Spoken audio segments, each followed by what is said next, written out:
Smita Prakash, is there a way that, and we have seen after like 2014 defeat of Arvind Kejriwal, he came back to 2015 election in Delhi and got a thumping majority. He was able to turn that loss into some sort of an opportunity for himself, going around asking people for their apology of leaving Delhi. And then he was able to retain the national capital despite losing in 2019 as well.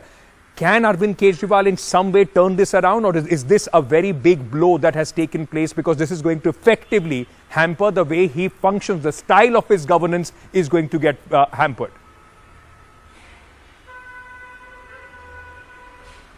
It was anyway getting hampered. And I'll stick my neck out and say this, that if elections, suppose he was to dissolve today the House and he was to fight the elections today, Delhi will still vote for him simply because there is no opposition. The BJP is such a divided and shattered unit in Delhi. They've not got their act together for over 20 years. They've just not got their act together. Even Delhiites will vote for the BJP at the center. They might vote for the Congress also, but they may not vote for the AAP. But for Delhi, they don't have an option. Who do they go with? Look at the way the Delhi unit is. So if he was to just call the bluff and go to polls, he will still win in Delhi. I'll stick my neck out and say this. The other point that you just brought out about the Modi factor, in the 2024 election.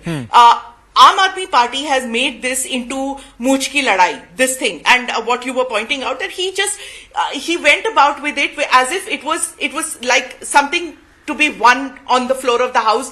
Even if you didn't have the numbers, if you just wished for something, it will happen. It didn't. The opposition made, one, the Delhi bill, and two, the second wrong thing was that they made Modi, Prime Minister Modi, about that he isn't facing Parliament on the Manipur issue, right. And they have held all activity in Parliament based on that they are not coming. And the thing is that if you look back in 2019, the reason BJP won so handsomely was the draw of Modi factor. In fact, I think, if I'm not mistaken, some studies showed that the BJP was about 11 crore votes more than the opposition, and about 90% of the reason was the draw of Modi. And this is despite the high decibel campaign that Rahul Gandhi mounted about Chaukidar Chor hai, Rafale and things like that. Right. So, having learnt from that, in spite of that, they decided to attack Modi. In their great wisdom, they think that is the good way of doing it.